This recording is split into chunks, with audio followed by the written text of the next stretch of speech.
I am Anupam Kumar from Mahatma Gandhi Shikshan Sansthan. Today I am talking about the multiplication of two matrices.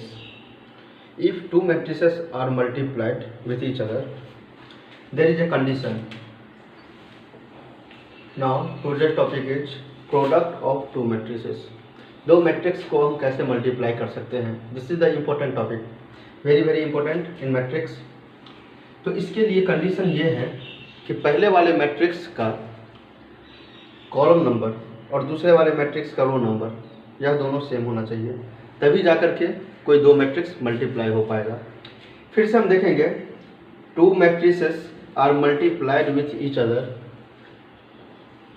Only if, यदि the column number of first matrix is equal to the row number of second matrix. इसका मतलब ये हुआ कि दो matrix को हम तभी मल्टीप्लाई कर सकते हैं जब column number of first matrix यानी पहले वाले मैट्रिक्स का कॉलम नंबर और दूसरे वाले मैट्रिक्स का रो नंबर सेम हो. अगर ऐसा नहीं होता है तो यह दोनों मैट्रिक्स आपस में मल्टीप्लाई नहीं हो पाएगा. जैसे मान लेते हैं कि ए नाम का कोई मैट्रिक्स है जिसका ऑर्डर है m/n तथा बी नाम का कोई मैट्रिक्स है जिसका ऑर्डर है n/p.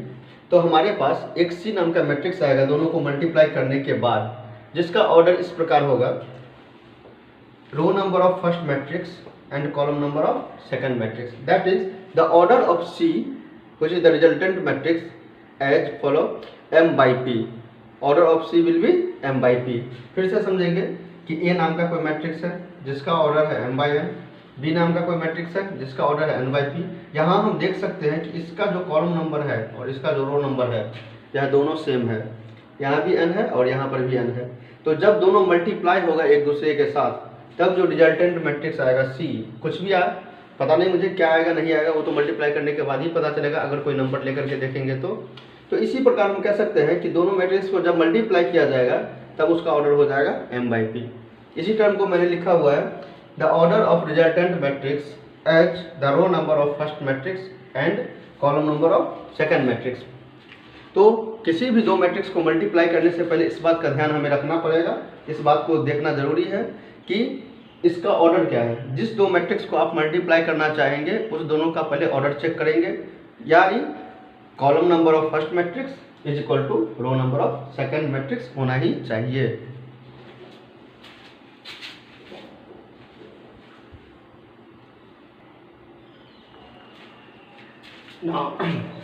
अब हम देखेंगे कि दो मैट्रिक्स को मल्टीप्लाई करने का मेथड क्या है, किस हिसाब से किस प्रकार से उसको हम मल्टीप्लाई करेंगे. तो मल्टीप्लाई करने का सबसे अच्छा तरीका है to multiply two matrices. Firstly, सबसे पहले we have to multiply and add the element wise of first row of first matrix with the first column of second matrix. इसका मतलब ये हुआ कि अगर दो मैट्रिक्स को मल्टीप्लाई करना है तो हर एक element of first row in the first matrix is multiply and add with the first column of second matrix. इसका अर्थ ये हुआ कि पहले वाले मैट्रिक्स के रो में जितना भी एलिमेंट है उसको हम मल्टीप्लाई करेंगे first column of second matrix से, फिर उसको ऐड भी करना पड़ेगा. इसी प्रकार फिर से अगर पहले कॉलम से हो जाएगा फिर दूसरे कॉलम के साथ करना है सेकंड मैट्रिक्स का, फिर तीसरे कॉलम के साथ करना है. अगर इस प्रकार हो गया फिर दूसरे रो को उठा करके फिर पहले कॉलम के साथ फिर दूसरे कॉलम के साथ. तो यही मेरा प्रोसेस बार बार रिपीट होते रहेगा. इस चीज़ को मैं समझाना चाहूँगा एक एग्जाम्पल के माध्यम से, इससे ज़्यादा समझ में आएगा. वैसे हम इसको बता देते हैं, element wise of first row of first matrix with the first column of second matrix. Again फिर से the element of first row of first matrix with the second column of second matrix. और यही process बार बार repeat होता जाएगा. जैसे कि example के तौर पे हम लेते हैं, एक छोटा सा एग्जाम्पल पहले ले लिया जाए, एक 2/2 का. मान लेते हैं कि a बराबर है 5 4 3 2 और कोई दूसरा मैट्रिक्स है मेरा b इज इक्वल टू 1 2 3 4. पहले ऑर्डर चेक करना होगा 2/2, इसका भी ऑर्डर है 2/2. अभी मैंने बताया था कुछ देर पहले कि दो मैट्रिक्स को आप तभी मल्टीप्लाई कर पाएंगे जब पहले वाले मैट्रिक्स का कॉलम नंबर और दूसरे वाले मैट्रिक्स का रो नंबर सेम होना चाहिए. तो यहाँ पे हम देख रहे हैं कि पहले वाले मैट्रिक्स का कॉलम नंबर 2 और इस दूसरे वाले मैट्रिक्स का रो नंबर भी 2 है। इससे ये पता चलता है कि यह दोनों मैट्रिक्स को हम मल्टीप्लाई कर सकते हैं। पहले ऑर्डर चेक करने के बाद ही मल्टीप्लाई करने का काम शुरू करेंगे, अन्यथा यह काम होगा ही नहीं। तो अब मल्टीप्लाई करना शुरू करेंगे हम। जैसे कि हमारे पास ए नाम का मैट्रिक्स है और यहाँ बी नाम का मैट्रिक्स है, दोनों का ऑर्डर है 2/2। ऑर्डर मैंने चेक कर लिया है, यह काम कर सकता है, condition applied. Now we have to multiply A B. तो सबसे पहले ए वाले को रखेंगे 5 4 3 2। Again the element of B is 1 2 3 4। अभी जो मैंने बताया था कि सबसे पहले first row, this is the first row of first matrix, it is the first column of second matrix. यानी फर्स्ट रो वाले एलिमेंट को यहाँ लेफ्ट से राइट में बढ़ेंगे और यहाँ ऊपर से नीचे की ओर आएंगे। तो ध्यान से देखना है कैसे। यहाँ पे पहला एलिमेंट है 5 और यहाँ पे 1, तो 5 को 1 से मल्टीप्लाई करेंगे, होगा 5। फिर ये 5 को 1 से मल्टीप्लाई हो चुका है, अब आगे बढ़ेंगे। 5 से आगे यहाँ देख रहे हैं हम 4 है, और यहाँ 1 से नीचे आएंगे, कॉलम में ऊपर से नीचे, रो में लेफ्ट से राइट। यानी यहाँ पे 4 है, इस 4 को किससे मल्टीप्लाई करना होगा, 3 से। फिर से देखेंगे, पहले 5 को मैंने 1 से मल्टीप्लाई किया, ये हो गया 5। फिर से प्लस का साइन देना होगा, 4 × 3 12। तो फर्स्ट रो फर्स्ट कॉलम के साथ काम हो चुका है। अब ये फर्स्ट रो ऐसे ही रहेगा एज इट इज। अब यहाँ पे सेकंड कॉलम में चलेंगे, सेकंड कॉलम के साथ काम होगा। यहाँ पे 5 और यहाँ पे 2, तो 5 × 2 10। फिर साइन देना होगा प्लस का। फिर आगे बढ़ेंगे, यहाँ पे देख रहे हैं 4, और यहाँ फिर कॉलम में ऊपर से नीचे, इस 4 का मल्टीप्लाई इस 4 के साथ करेंगे, इट इज 16। मेरा फर्स्ट रो तैयार है, फर्स्ट रो का काम हो चुका है। अब हम सेकेंड रो के साथ काम करेंगे। सेकेंड रो में यहाँ पे क्या है, 3 है, यहाँ पे है 1, तो 3 × 1 3 प्लस। अब यहाँ क्या मैंने कहा कि लेफ्ट से राइट जाना है, तो 3 के बाद यहाँ देखेंगे 2, और यहाँ 1 से नीचे आएंगे, तो 3 है। इस 2 का मल्टीप्लाई इस 3 के साथ करना होगा, 2 × 3 6। अब यहाँ सेकेंड रो का काम फर्स्ट कॉलम के साथ हो चुका है, अब सेकेंड रो का काम सेकेंड कॉलम के साथ होगा। कैसे देखेंगे, 3 का मल्टीप्लाई करेंगे 2 के साथ, 6। अब इस 2 का मल्टीप्लाई करेंगे इस 4 के साथ, 8। अब देखा है, आगे देखेंगे, 5 + 12 = 17, 10 + 16 = 26, 3 + 6 = 9, इट इज 14। अब ऑर्डर चेक कर रहे हैं, इसका ऑर्डर 2/2, इसका ऑर्डर 2/2, और यह जो रिजल्टेंट है इसका भी ऑर्डर मैंने पहले बता दिया था कि इसका रो नंबर और इसका column number which is resultant, यानी 2/2।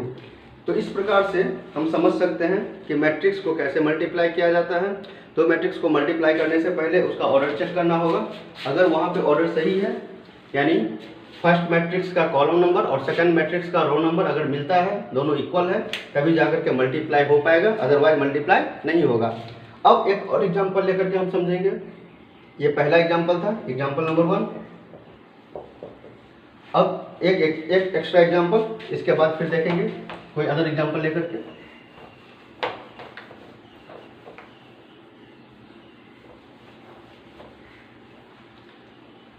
एग्जांपल नंबर 2, यहाँ पे ले लेते हैं 5 4 0 1 2 6। इसका ऑर्डर है 2/3, और एक बी नाम का मैट्रिक्स लेना है मुझे, जिसका ऑर्डर मैं दे देता हूँ 2 3 4 1 6 9। इसका ऑर्डर होगा 3/2, क्योंकि 3 रोज एंड 2 कॉलम्स। अब देखा जाए, पहले ऑर्डर चेक करेंगे। इसका कॉलम नंबर है 3 और इसका रो नंबर है 3। इससे ये पता चलता है कि यह दोनों मैट्रिक्स आपस में मल्टीप्लाई हो पाएगा, और मल्टीप्लाई होने के बाद जो मेरा रिजल्टेंट मैट्रिक्स आएगा उसका ऑर्डर होगा यहाँ से 2 और यहाँ से 2 लेंगे, यानी 2/2 का। तो मल्टीप्लाई करने के बाद पता चल पाएगा कि मल्टीप्लिकेशन के बाद जो रिजल्टेंट मैट्रिक्स है उसका ऑर्डर 2/2 होता है या नहीं। तो जैसा कि मैंने अभी बताया था आपको कि दो मैट्रिक्स को मल्टीप्लाई करने का मेथड क्या है, उस मेथड के हिसाब से हम काम करेंगे। 0 1 2 6 which is multiplied with 2 1 3 6 and 4 9. Its order is 2/3, its order is 3/2. पहला रो और ये पहला कॉलम, जैसा प्रोसेस पहले था वही प्रोसेस अभी भी है। इसका फर्स्ट मैट्रिक्स का पहला रो लेंगे और सेकंड मैट्रिक्स का पहला कॉलम लेंगे। 5 इंटू 2 कॉरस्पॉन्डिंग एलिमेंट को मल्टीप्लाई करके ऐड करना पड़ेगा। 5 इंटू 2 10, फिर प्लस का साइन देना है। फिर आगे बढ़ेंगे लेफ्ट से राइट की ओर। पहले वाले मैट्रिक्स में लेफ्ट से राइट, दूसरे वाले मैट्रिक्स में टॉप टू बॉटम, ऊपर से नीचे की ओर। फिर से देखेंगे 5 इंटू 2 10 प्लस 4 इंटू 3 12, फिर से प्लस का साइन देना होगा मुझे। फिर अब क्या है, यहाँ पे 0 है और यहाँ पे क्या है 4 है, तो 0 इंटू 4 विच इज 0। तो पहले वाले रो का पहले वाले कॉलम के साथ काम हो चुका है। अब पहले वाले रो का दूसरे वाले कॉलम के साथ हमारा काम स्टार्ट होगा।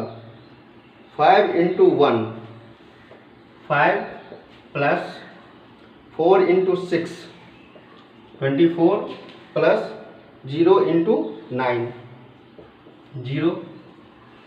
ये काम हो चुका है। अब मेरा पहला रो कंप्लीटेड।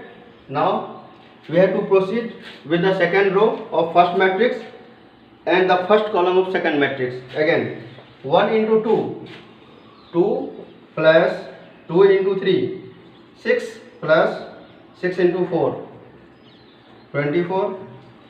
अब मेरा दूसरा रो का पहले कॉलम के साथ काम हो चुका है। अब मैं क्या करूंगा, दूसरे रो को दूसरे कॉलम के साथ ऐड एंड मल्टीप्लाई करेंगे।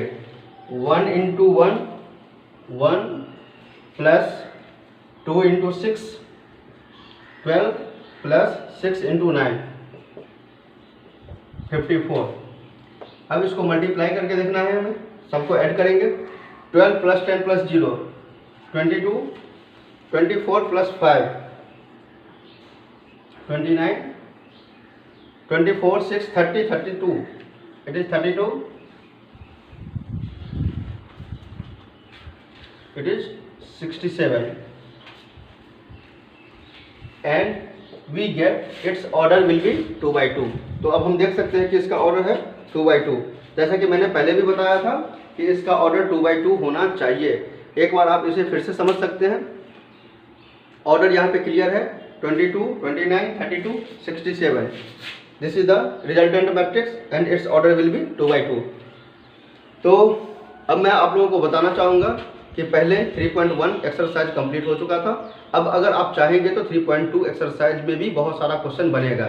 अगर आप बनाएंगे तो बहुत सारे क्वेश्चन बनेंगे। जो भी रिमेनिंग क्वेश्चंस होंगे 3.2 के, जो भी क्वेश्चंस ऐसे हैं जो थोड़े से टफ होंगे, मैं अगले लेक्चर में उसके बारे में बताऊंगा। मैं सारे क्वेश्चन को सॉल्व करके देखूंगा। जो भी क्वेश्चन ऐसा होगा जो थोड़ा सा टफ होगा या लेंदी होगा, मैं उसे सॉल्व करके भेजूंगा। तब तक के लिए इसको आप रिवाइज करते रहेंगे। Thank you.